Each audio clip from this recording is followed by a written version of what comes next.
Hey everyone, Robert Nixon here. Robert Nixon Real Estate and Tanya Nixon. Hi, Not everyone. sure if that camera's changing to the other camera or not though. Happy Thursday. Oh, there we go. It's just a little bit delayed on your guys' end. Um, Tanya's gonna do another Q&A. And we were trying to do, she wanted me to make questions for her. I didn't know what to do, so she made questions, and I'm like, why can't we just ask those ones to you instead? Because I was trying to tell her, like, people don't always want to hear about real estate, and people don't always want to hear about me either. Oh, maybe they do. Maybe. I think, hold on. I don't think so. It's really weird looking at the screen. So yeah, we're gonna do a Q&A. Q&A again. We've been doing lots of Q&As. I think it's easier for me because it's a little more interactive. I don't know, funner, more fun. It's more fun. More fun. So we were gonna do get to know Robert, but it's gonna be get to know Tanya. I don't know. Maybe you're watching. Maybe you know her. Maybe you don't. She's my wife. I'll tell a bit about her first. I met her in Campbell River, but she's a city girl. Campbell River is like kind of a little bit redneck for her, maybe out in the country. She never wanted to move here, but did. Anyways, we'll let her explain. Where'd you grow up? Surrey? Yeah. No, Yeah, not. We won't go there. She's not from Surrey. She's from Alberta originally. Well, I am, but apparently that's not any better. Okay, so questions for Tanya. Get to know her. First question. You gonna let me ask you the first one? We're supposed to ask the lady her age, I thought. Okay, well, how old are you? 9. 9. I'll be 40 next year. We won't get into whether she's a year older than me or only 9 months older than me. I'm 9 months older than you. I say that I'm a year older than you. Well, she's 39 right now. I'm only 38. But we're both born in 1980. Oh, here we go. We were going to get into the Alberta thing. Where were you born? I was born in Edmonton, Alberta. Edmonton. Cool. I like Edmonton, actually. It's a little bit of a rougher town, I think, but it's big. But the West Edmonton Mall's cool. I'd love to go back there. Yeah, we used to go there all the time. One day, if it's open. Go there all the time. Take the punk there. The Drumheller Dinosaur Museum, and then to Edmonton for West Edmonton Mall. Yeah. Maybe to Fort St. John, just have lots of friends there and just drive by my house. So you're born in Edmonton, you're 39 years old. How many siblings do you have? I have 3 older brothers. I'm the only girl. One of them's a foster brother, but he's still my older brother. He's only older than me by 1 month, though. So. Sure. 1 month older. Yeah. That's pretty close. Yeah. Yeah, that'd be impossible to be a real brother. Describe yourself in a single sentence. List. I don't know. I was reading that question and I was just like, trying myself. Great question to ask someone else, but not to answer. Yeah. I don't know. I don't know. I know Robert would describe me in 1 word. Like a well. Beautiful. Describe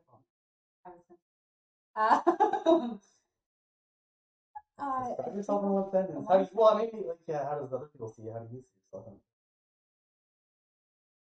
I can't. I have to. I don't know. I don't know how to describe myself. I don't know how to. She's I don't know. I feel like. Can I describe you in 1 sentence?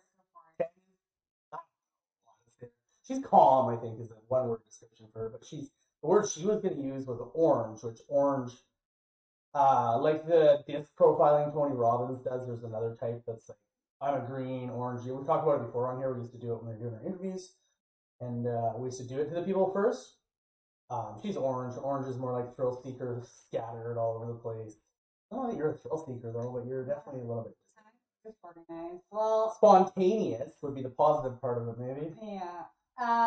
Which is hard for me because I like to be organized. Put it in the calendar that we're going to do something this day, and then it'll happen, right? Yeah. And I know I got to be off that day, and yeah, like fun. Let's go do something. But life's busy. Tanya's calm. She's a pretty calm person. I feel like I'm probably the haywire person in this relationship, but she keeps me grounded, and she's good for me, I think, for sure. Do you believe in love at first sight? honestly, when I was younger, I definitely believed in love at first sight but I don't know if it's really love At at first sight. like first sight, like when you first ever see When you someone, like first fall in love with them. see someone, I think it's more lust at first sight than Yeah. love, because when you first see someone, you're like, oh, hot or gorgeous or whatever you want to label it. But I don't think it's really love. But I think when you're younger, you don't always differentiate between the two of lust and love. You think your feelings are so intense, you're like, oh, I'm in love with this person. And it's like, you know who they are. You're just super hot and you think that you're in love with them, but really you're just attracted to them and lusting after them. So I think love is, because love's not really like, I'm attracted to you. So love is a stronger word, I think. But I think you could definitely see someone and go, I'm attracted to them, and see someone you're not attracted to, right? And then you look at me, you're like, was she attracted to him? I don't know. I guess so. But... Okay. I'm actually pretty orange looking. Red. I got some sun a little bit. Sunscreen on today, but pink in the pink. She chose the background. She wanted pink. I was gonna put pink as the singer, but I went with a pink lake. Anyways, do you have any tattoos? I have 4 tattoos. I have one right here that you can kind of see, and then I've got this one here, the Mexico tattoo. That's the Mexico tattoo. This is my very, very first tattoo. You can't really see it that well. Whatever. It's a little bit bleedy. Yeah, and then I've got Brantley's first sign on my other arm. And that's it. That's all the tattoos I got. So I want more, because once you start, you can't stop, kind of thing. She had love at first sight with tattoos. Yeah. Tattoos are neat. I think we're getting a little old. Maybe we shouldn't have them anymore. You can't put an age on. I wouldn't mind another one, but it's a hard one. I got it's on the back of my leg. Is it a heart? No, it's not a heart. It's like a kelp. I don't even know how to explain it. Doesn't matter. We'll show it to you guys next week. What's in it again?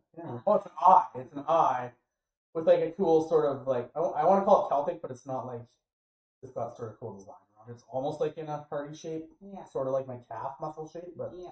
And I got this one. I like tattoos. This one was a botch job the first time I got it before I got covered up. Do you have any allergies? Not like your regular allergy.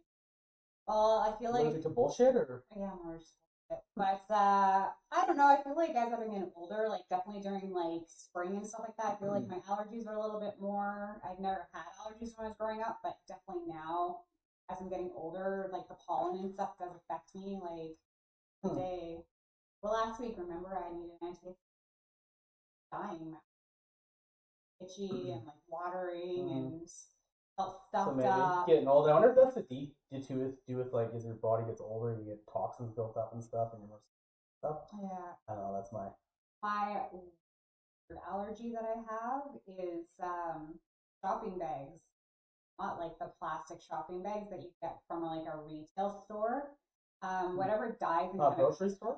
Not grocery store. Whatever dyes and chemicals that they use in certain shopping bags, because like a lot of retailers, their bags are colored, right? Like, especially because I used to work at Urban Behavior, and our bags used to be like pink and like blue and. So like that cancerous red dye, probably, or something. Well, if I was to go shopping, not necessarily when I was working in retail, but if I was shopping with my friends or whatever, and sometimes I would get an allergic reaction on my hands, where my hands would swell up and they get like super itchy. It was like the worst feeling ever. And I feel like I'm a little bit allergic to latex, because like sometimes Band-Aids and stuff like a reaction, but not too. That's my. Here's a big one. I think this one can change as you go through life. I always looked forward to when I got older. And I was like, well, all the old people always wake up early, like, no problem. But I was like, oh, when I get older, maybe I'll wake up early. Now I'm like, I wish I'd be able to sleep in more maybe sometimes, but I don't get up super. If I have to and I'm on a schedule, 100%. Are you a morning person or a night person? I definitely used to be a night person. Hold on. Right in the middle of this, because I always forget to say it, and my Uncle Bob's like, oh, good live video the other day. You know, what can I do to promote it or something? So all the people that are big on YouTube and stuff, like share it, like it, share it, Facebook, YouTube, or it's on a few different platforms here. So like it, share it, and comment. Hopefully all positive ones. You can make fun of me if you want. So anyway, sorry, night person, morning person? Well, I used to be a night person for sure. Like Huge. huge night person. When I was working in retail management, I preferred like the afternoon. They were the mornings were at the mall, but I still preferred working even the shifts. I mean, it was nice on Sundays because then I, but definitely night person. And then Brantley came along, and that changed. That changed everything. I kind of got messed up there and like morning, night. Sorry, we're gonna get a new microphone, and I'm just wondering how the quality is because you see it dropping off. So when it drops off, that means they can't hear you anymore. Anyways, keep going. But yeah, once Brantley was born, anybody that has kids probably knows that your sleep pattern gets completely messed up. But now that Brantley is older, I find that I've become more of a morning person. Like, and when I get up, I have to get up. I can't like lay in bed. Like I start to feel anxious if I lay in bed. So I like have to get up. I usually go to the gym at like 6 o'clock in the morning because that's when I wake up. And I'm like, okay, it's time to go because time to go. So I guess I'm more of a morning. I used to be a night person. Gym 5:30, 6:30 every day. It's crazy. I'm like, I used to try the gym in the mornings, and it'd be like 2 days in a row, and I'd just be done. Like, there's no way I was go to the gym. I prefer I do it for work. I prefer going to the gym in the morning and opposed to the evenings. Like for myself, I find that if I go in the evening, I'm just like super wound up, and then it's like it'll be like late at night, and I'm like, okay, it's sleeping time, but I'm going, my heart's racing because workouts, like. But yeah, morning definitely. Morning now, but yeah, like it changes as your age changes, I think, and your lifestyle for sure. If you're up drinking all night every night and sleeping, you're hungover. That doesn't happen very often anymore. How old were you when you first learned to ride your bike? I want to say it was probably like 3 or 4, somewhere in there. Yeah, about 3, age 3, 4. We're trying to get Brantley to ride his bike, but he's not super interested. It's like he's getting too big for the bike that he's like afraid to take the training wheels off. We should have got him started on one of the ones without training wheels, but he can snowboard fairly decently. He's got balance. He's just a little bit afraid, so hopefully he'll pick it up soon because he's 7 now. And I'm like, dude, let's do it. I told him when he learned to ride his bike without training wheels, I'd buy him a motorbike. So he's excited about that, but it still doesn't push him. Now I could do it when I was 2. My dad held him behind me in a life jacket, and then I fell and cried and blamed him, of course. Yeah, it's funny because it's like Brantley's willing to go breakneck speed down a freaking mountain, but he won't like go ride a bike outside on level ground. It's something to do with the thought of snow underneath you, probably. Maybe.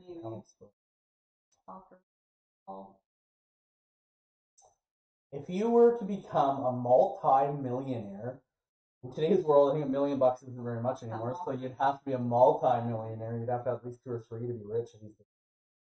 But yeah, if you were to become a multi-millionaire overnight, what would you buy?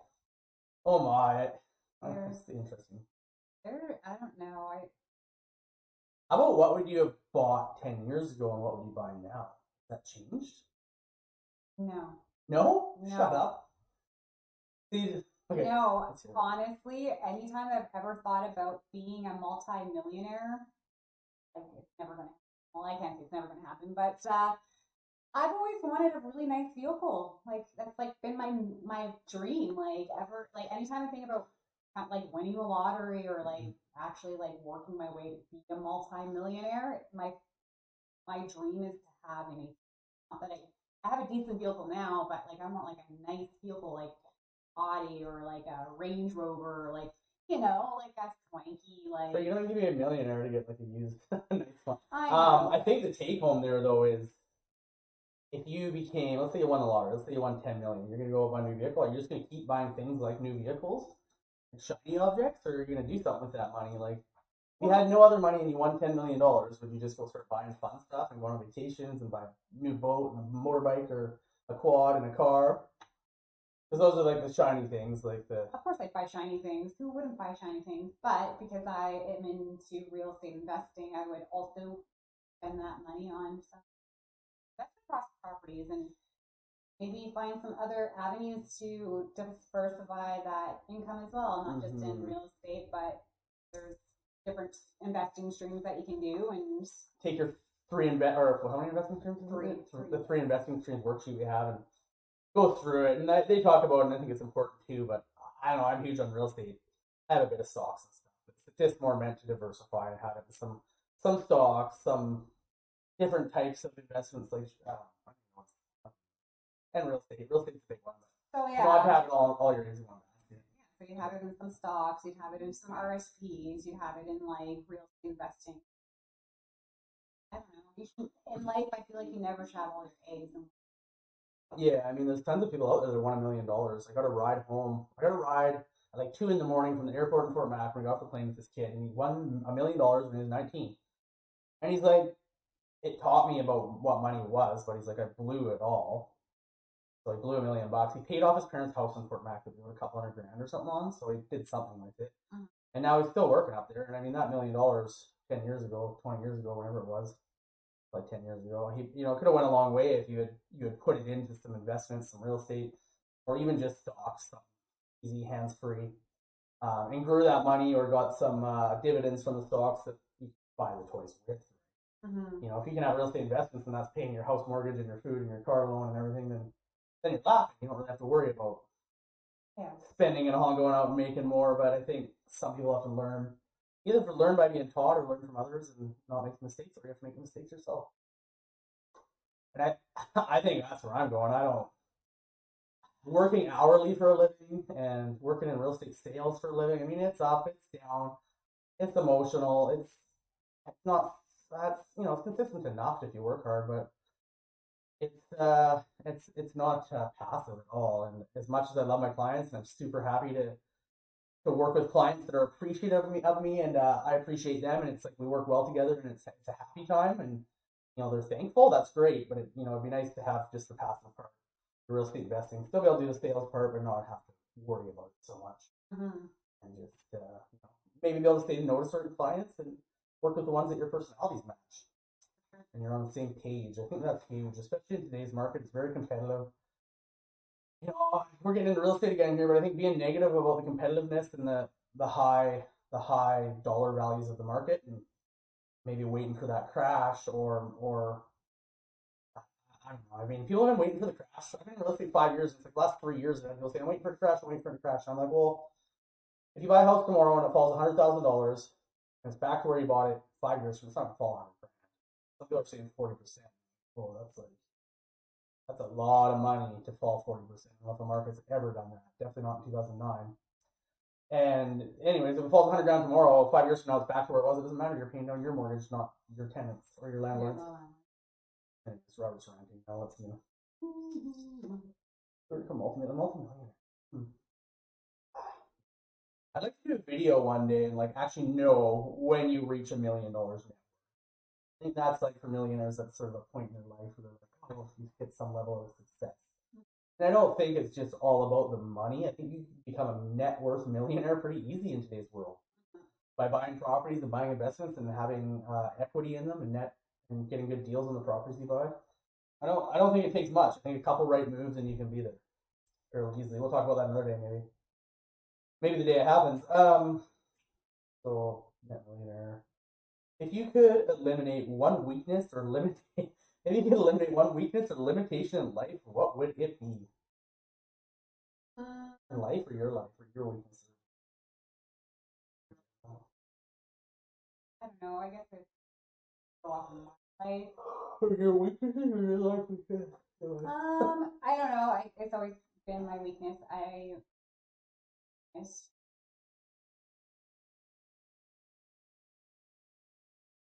Organized person. A little bit of orange going. Which is weird though, because like in work life, like those are filler words in Toastmasters. You gotta stop saying that. When I was doing retail management, being an assistant manager, being a gym manager and stuff like that, I felt like I was way more organized at work than I was at home. Like my work life was super organized, and then I come home and my home life was super disorganized. And I think that's common. I think it's because I was spending more time at work than I was at home, so my personal life suffered in that sense of being an organized person. But yeah, that's my one weakness, that I would Being more organized. uh, I think like it's common though. Like someone can be a really good mechanic or a really good carpenter or a really good salesman or a computer software person at work, but then they come home and their computer's running slow or something, whatever. Right? I think it's just our world. Like it teaches you. You're supposed to follow the school system. Do what you're told when you're there. You're in their world. You go do whatever you want after in your own life, but people don't take that out of their own life and be consistent and progress in their own life, which I think is super important. Like not like learning and outside of work and to grow your own personal life, whether it's investing or rebuilding cars and selling them or keeping them or racing or snowboarding. Yeah. I think when you can focus outside of just your job, and I think it's common that people just do that because that's like the way we're taught, right? Mm-hmm. I don't know. But she's at real estate, so she works for me full time or whatever you want to call it. We work together full time. She does most all my real estate's full of it, man. So she does a lot of it, but I think she feels like in this business she has a hard time being organized. Real estate's it's all over the place. Real estate's disorganized. So I think I'm like a pretty organized person. Real estate kind of turned me into a little bit of a jump to the phone, jump to the computer. Oh, you got to go live. Oh, you got to start removal. Oh, financing's not going through. You got to meet a client. Your marketing, your everything. Like there's a lot of aspects of it. Yeah. And in the beginning, and not as much now, we're actually doing more than we used to, and taking on more with marketing and stuff. Maybe because of cost, maybe because we weren't happy with how it was being done. But I designated a lot of that stuff, and I think that's still important to designate stuff. But when it becomes your spouse in your own house that's full time in the business, it's a little harder to designate it to her. It'd be better if it was maybe outside sometimes. Yeah, sometimes. I don't know. It's just weird because it's like they always like talk, especially like Richard Robbins and stuff like that. They talk about time blocking your day, right? And like that is a great concept. He even says though, he's like, oh, if you have something that comes up, you need to like adjust your calendar basically. And it's kind of like I guess for me though, because I'm so used to. I come in the morning when I was working for a company. I come in the morning and my day is already time blocked basically. Like, you know what I mean? Like I don't have to think about what I need to do or if something comes up. Like basically you're either the marketer, the secretary, or the salesperson or the cashier. You're not. Yeah, you're like all of them. You're not everything, and it's like that's self-employment. So for me, I guess that's why I feel a little more disorganized working for him, because it's like I feel like you could be working on something that you deem as important or it needs to get done, but then like an offer needs to get written. So you drop what you're doing and then start writing the offer. And then, I don't know, for me, I guess, and I always actually had troubles with this even when I was in management, is going back to what I started. Like I'd be in the middle of doing something and then something would come up and then I would focus on that, get that done. But then the thing that I had originally started didn't complete, and it's like something that's like lagging and it's always like following me. Like go back to that to-do list and go, oh shoot. Yeah, which is time management, right? Like, and Robert will dump a bunch of things on her. I'm like, what did you do today? Like, what did you do all day? Oh, you gave me 8 things to do, and I did those. I didn't do anything else. Well, we didn't get this done. So I'm guilty of I try not to blame. There's been some mistakes even in real estate where maybe it was Tanya's fault, but maybe my fault for not double checking or something. And real estate in a contract or something, you can make a big mistake and it can really affect ours and someone's life. So you have to be careful. But knock wood, we never have anything crazy major. Yeah. I think it's always about being honest and prompt and do the best you can. Mm-hmm. But yeah, like, what was the question originally? So way off topic. No, not really. We're still pretty on topic, but off. Off, but on. It was if you had any weaknesses or limitations, what would you? Oh, that's what I was going to say. We're kind of like, as of the end of last year, we started another business. I mean, I've always had real estate investments. We finished renovating a property that we rented out, and we decided to actually incorporate and chunk everything out, do a business plan, and that's time sucking us too. I think to a lot more of a benefit for our financial and personal future though than the sales side. So the sales side may suffer, we may be busier, or maybe working later, but running two businesses now, I think, and treating them both like a business. And in my head, if I don't do something, like I didn't go live last week for our other business, in my head, I feel guilty. I'm like, I didn't do my working with my day in the life of a realtor the week before. The ball gets dropped. My bomb just went out, my email, there wasn't a video with it. And sometimes you just have to accept everything's perfect, right? Yeah. Well, especially like we're decided to invest, they're 4 hours ahead of us. So 9 o'clock our time is 1 o'clock their time. So it's kind of like you're going to have to sacrifice a little bit here for sales and whatnot because we need to get that stuff done because they are 4 hours ahead of us. And like, you could just be at the computer at 5 in the morning instead of the gym. Yeah, right. I'm just joking. But I should too, though, right? Because then you can get a hold of them. But yeah, our realtor's pretty good. You know, I try not to bug him, but he's a realtor, and I respect that. Even though I call him late at night, you know, it'll be 6 o'clock here, 10 o'clock there, and yeah.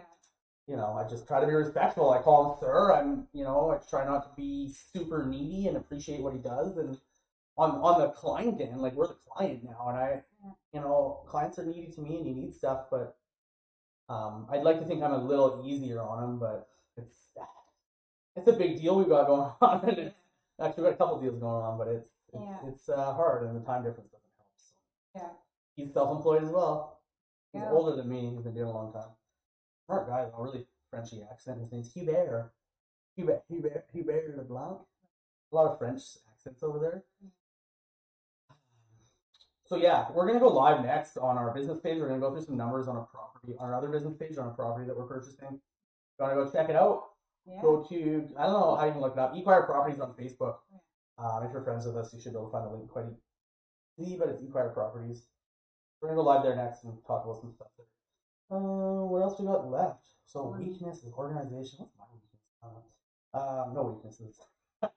Would you rather stay one age forever or get older? Rather stay one age. What age would that be then? Because all ages are different. I don't know. I think you learn. I mean, obviously, you'd never want to it'd be nice to be immortal, but I think as you get older, when you're 60, you're gonna look back and be like, holy, when I was 40, I knew nothing. Mm-hmm. And now we think we're getting old and life's hard, but when you're 60, you're like, oh, now I'm really getting older. 80, mm-hmm. You're gonna know so much more probably. Yeah, I don't know. Depending on. I don't know. I'm now. Pretty old though. She's older than me. Yeah. I kind of agree. If you just freeze it, hit rewind a little bit, maybe. Oops, I did something dumb. Rewind. Yeah, right. Don't regret it. But is there anything else that you would like to tell us about yourself, Miss Tanya Nixon, Mrs. We have a ring on. Anyways, go ahead. What else would you tell us about yourself?